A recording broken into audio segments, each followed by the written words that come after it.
పాకిస్తాన్, ఆఫ్ఘనిస్తాన్ మధ్య 48 గంటల కాల్పుల విరమణ ఒప్పందం ముగిసిన అనంతరం ఘర్షణలు మళ్లీ భగ్గుమన్నాయి. ఈ నేపథ్యంలో అమెరికా అధ్యక్షుడు డొనాల్డ్ ట్రంప్ కీలక వ్యాఖ్యలు చేశారు.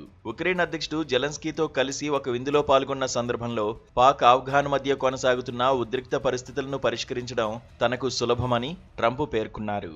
ఆఫ్ఘనిస్తాన్పై పాకిస్తాన్ దాడులు చేసిన విషయం తనకు తెలుసని, ఈ సమస్యను తీర్చడం తనకు తేలికని అన్నారు.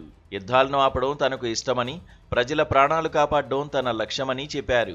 తాను ఇప్పటికే లక్షల మంది ప్రాణాలను కాపాడానని, 8 యుద్ధాలను ముగించానని ట్రంప్ పేర్కొన్నారు.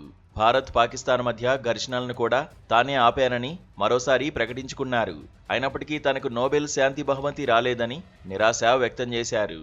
ఈ ఏడాది నోబెల్ శాంతి బహుమతి వెనిజులా ప్రతిపక్ష నాయకురాలు మరియా కొరినా మచోడాకు దక్కిన విషయాన్ని ప్రస్తావిస్తూ ఆ అవార్డు ఒక అందమైన మహిళకు వచ్చిందని, తాను మాత్రం ప్రాణాలు కాపాడడంపైనే దృష్టి పెడతానని అమెరికా అధ్యక్షుడు డొనాల్డ్ ట్రంప్ కామెంట్స్ చేశారు.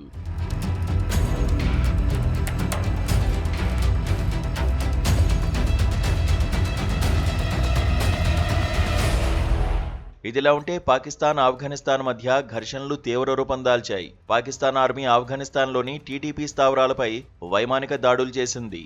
ఈ దాడుల్లో 200 మంది తాలిబాన్ సైనికులు చనిపోయినట్లు పాక్ అధికారులు పేర్కొన్నారు. ప్రతీకారంగా ఆఫ్ఘన్ దళాలు సరిహద్దు వెంబడి పాక్ మిలిటరీ పోస్టులపై దాడులు చేశాయి. తాలిబాన్ ఉన్నతాధికారుల ప్రకారం ఈ దాడుల్లో 60 మంది పాక్ జవాన్లు మరణించారు.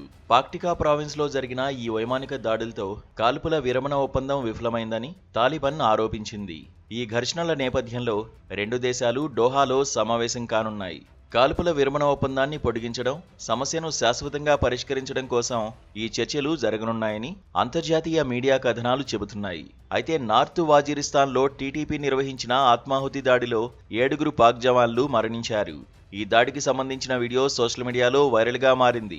ఇందులో 100 మీటర్ల ఎత్తుకు పొగ వ్యాపించిన దృశ్యాలు దాడి తీవ్రతను సూచిస్తున్నాయి. పాక్, ఆఫ్ఘాన్ సరిహద్దు ఉద్రిక్తతలు, టీటీపీ దాడులు, డోహా చర్చలు ఈ ప్రాంతంలో శాంతి స్థాపనకు సవాళ్లుగా మారాయి. డొనాల్డ్ ట్రంప్ చేసిన వ్యాఖ్యలు కూడా అంతర్జాతీయంగా ప్రాధాన్యత సంతరించుకున్నాయి. పాకిస్తాన్ దాడి చేసిన విషయం తనకు తెలుసని చెప్పడం, దాడులను కూడా ఆపేస్తానని చెప్పడంపై చర్చ జరుగుతోంది.